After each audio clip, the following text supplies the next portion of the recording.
Hi everyone, welcome to Football-Oranje. We're going to be looking at a preview of France versus the Netherlands, a Euro 2024 qualifier. People are really looking forward to seeing what Ronald Koeman comes up with. His first team that he's going to be playing. A couple of absentees that we're talking about shortly. France have some too. An exciting game ahead against such a titan of world football. Mike, thanks for joining me. How are you feeling ahead of this? Excited to see Netherlands back in action. I'm not one of these people that despises international breaks. I always look forward to them. I'm excited to see what all the debutants can do. But yeah, I think the news that came out today is a bit of a blow for our hopes of winning in France anyway, with Frankie de Jong being out. But yeah, still a game to look forward to, and hopefully a good result. Brilliant. We've not done too much on the YouTube side of things just recently. We've been waiting for international football to get started again after such a busy World Cup. Final at Ajax, that was a terrific game. Final winning 3-2 in Amsterdam. I hope we can touch upon that a bit later with a few of the players that are in this squad. This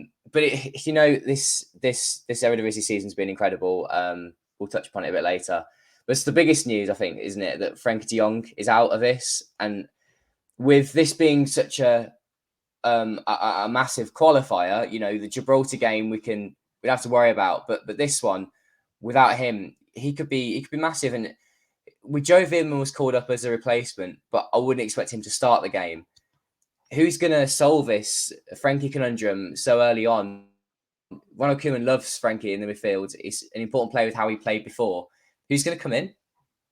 I mean, that's the $1 million question. How do you replace Frankie de Jong in the midfield? You can't.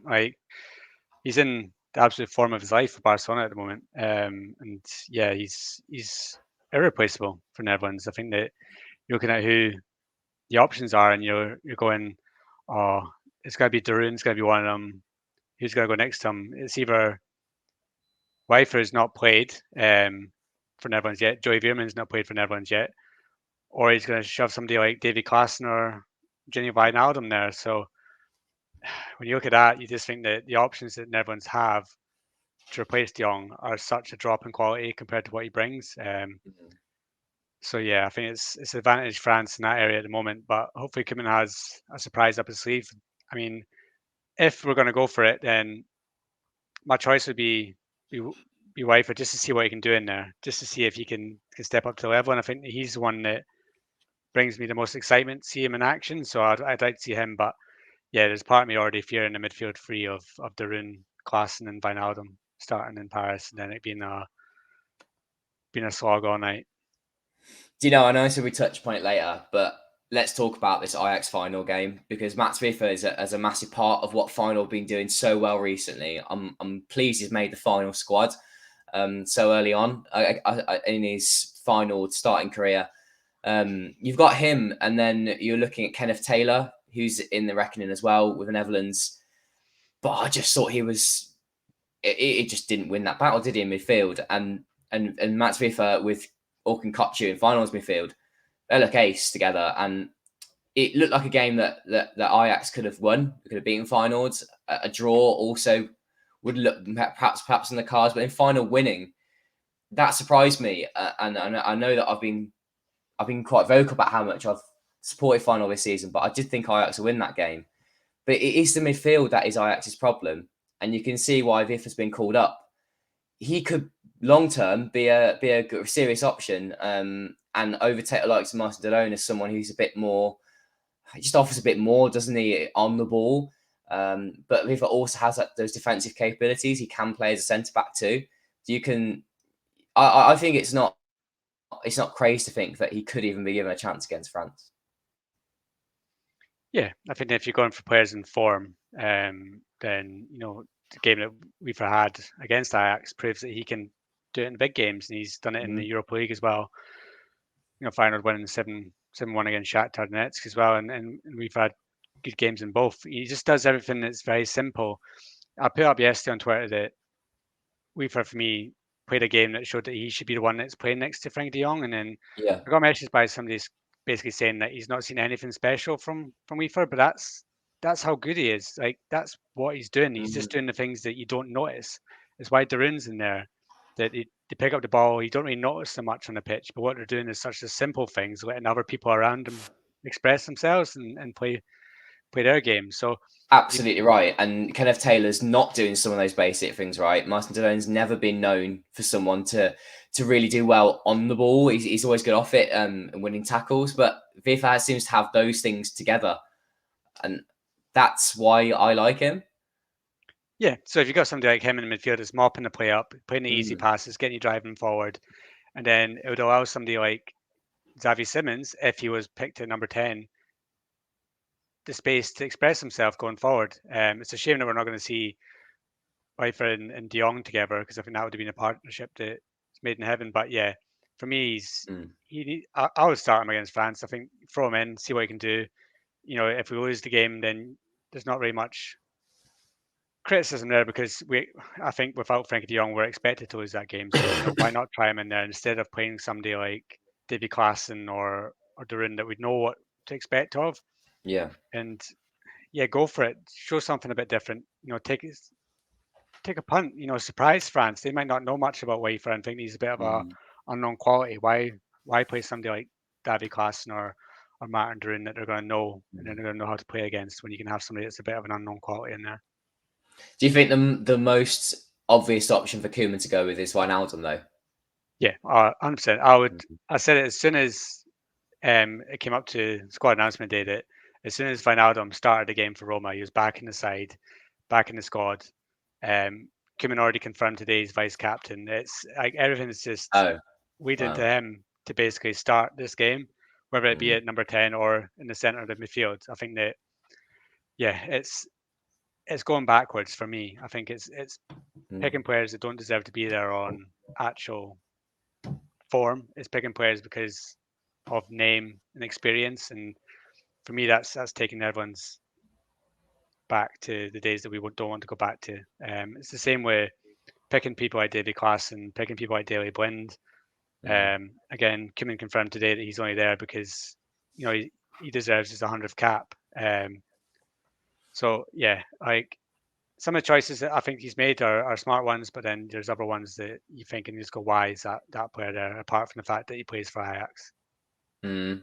And Klaassen and Taylor haven't been having brilliant seasons, so I don't know how that. Well, the amount of RX players in the squad perhaps suggests that it's still a little bit on reputation. I would guess. And you've got Jordi Classy, who could have been called up into the squad, isn't that right, Mike? But Veerman got in because Classy has an injury. Yeah, so Classy came off apparently with a bit of a knock against 20. Koeman was going to call him up, Mm, but then yeah, he fell off, and then you got Joey Veerman in there instead. But yeah, if you're looking at Eredivisie options, you're looking at players like Reinders, who's having an excellent season for AZ, mm, and I think everyone wants to see Branko van den Boomen in there. He didn't even get a call up for the pre-selection, so mm, yeah, I think that at the moment Koeman still has a bit of a top three bias in the Netherlands, and he's not ready to look at those players that are playing for clubs in France that are more mid-table clubs like Van den Boomen or Spearings or Matasiwa, who's been doing really well in France as well. mm. That's mainly the midfield options. Let's talk about the front three. It's likely that Koeman will play 4-3-3, and you've got Memphis Depay, who hasn't played a great deal, but has he come into some form just recently, Mike? Yeah, no. Like he scored a couple of goals for Atletico a couple of weeks ago, but at the weekend, I think he missed a couple of chances, and he went on social media and basically said that he knows he needs to do better because he missed some chances. And you could say that the main thing is that he's getting fit again, and that's what we want to see. He's actually Mm, starting games for Atletico. He's playing over an hour for them, which is what we want. And then if you're going into this game, you're thinking that as long as Memphis can start and play an hour, that's what you kind of need from him at the moment. Because against Gibraltar, do you really need to start with him?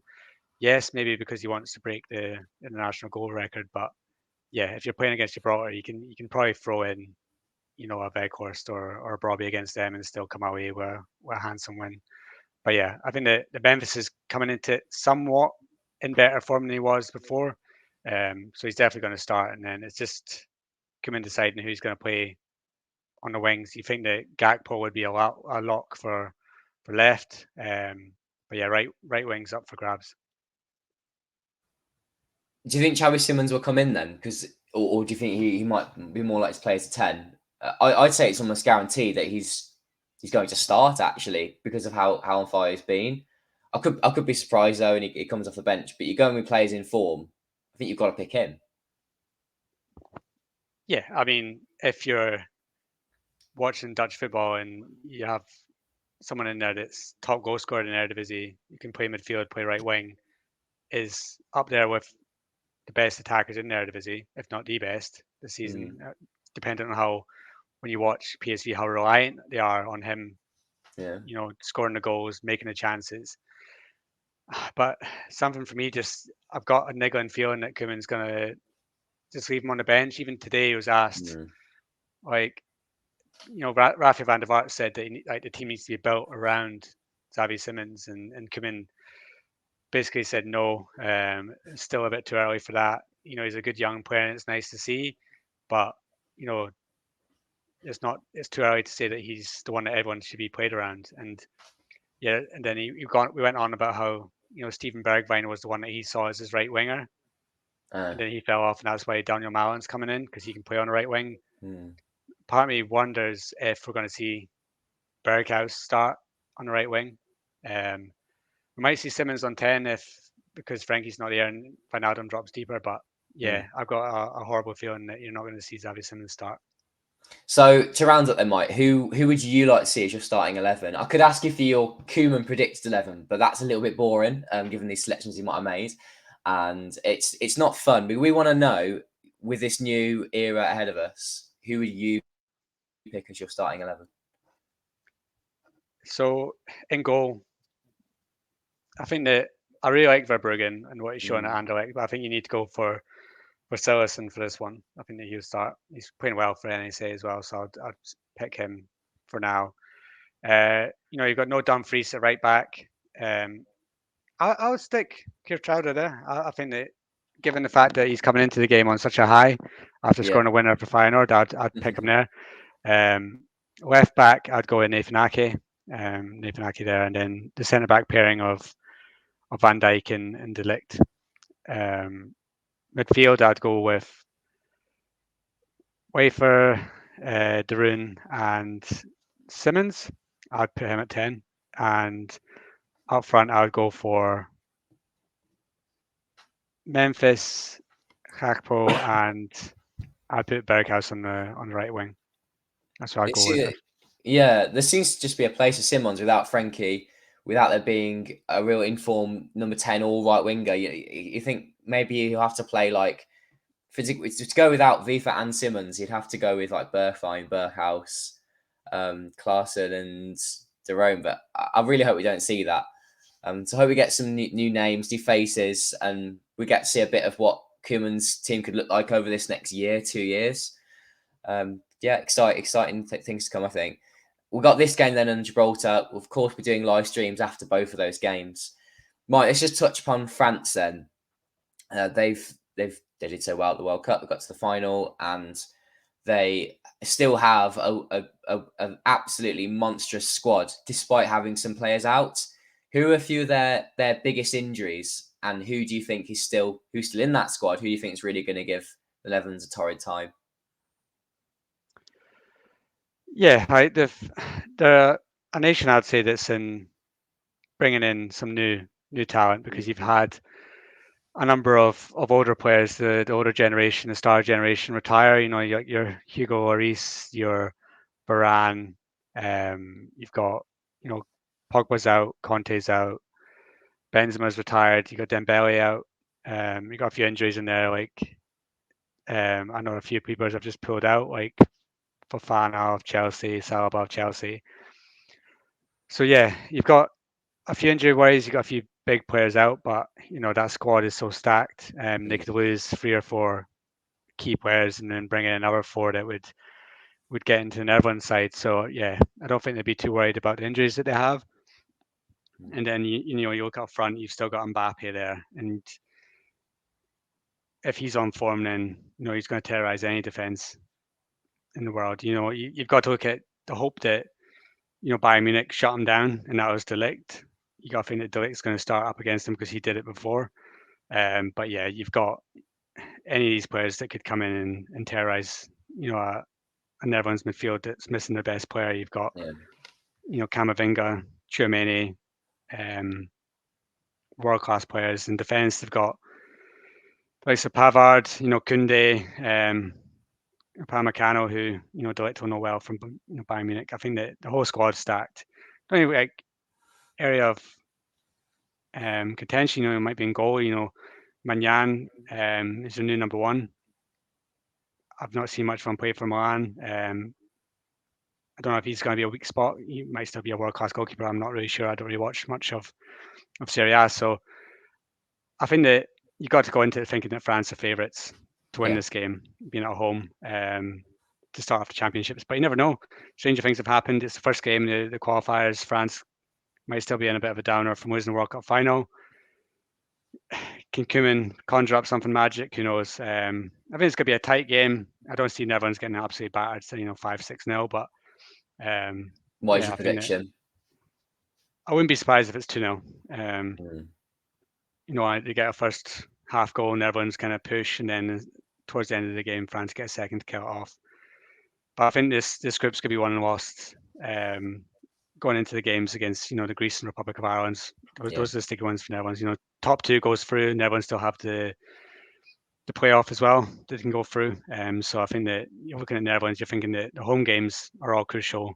And then this is one that if you think they're going to lose any, it's going to probably be this one. I think away at France is going to be the toughest game. So a draw would be very positive, and that's not a bad result at all. So getting a draw out of this would be amazing. I think if you're going to go for a betting tip, I'd probably go both teams to score. I know you've gone with 2-0 France, but I do think the Dutch will score. I think France can't be as sharp as they were from the World Cup time. I do think the Netherlands will get something out of that. But as for keeping the goals out, I think it would be 2-1 or 3-1 France, but we'll see. And it will be wonderful to hear everyone else's thoughts on the squads and also your predictions. Do let us know in the YouTube comments or on Twitter. Mike, is there anything else you want to add to today's show? Nothing. It's good. I'm just glad to have some Dutch football back in terms of the national team. Looking forward to Koeman's second go at national team job. I think that everyone seems to be a bit down on him after what happened at Barcelona, but you need to remember that he took Netherlands back to a major tournament after so many years of the Blinds and Hiddinks, the Advocat coming back in. It was Koeman that turned it all around really, and he got us to the Nations League final. I think if we went into the Euros with him in charge instead of Frank de Boer, it would have been a much bigger tournament or a much better tournament. So yeah, we've got to give him a chance, and I think he deserves the credit to have that chance. And I think that we'll see how he does in this one. And everyone wanted to return to 4-3-3, so we'll see how that goes against France first up. So yeah, we'll see if everyone wanting to get rid of the 5-3-2 was a good idea. Yeah, it's such a huge test. The 4-3-3 will be put to its limit, especially without Frenkie. Let's see how it goes. Thanks everyone for watching. Do give us a like if you enjoy these little podcastlets, these preview shows, and drop down in the comments your thoughts on the game ahead and who you will play as your starting 11. We will, of course, be here for a live show straight after France versus the Netherlands, and much more to come with the Gibraltar game too. Thanks for watching.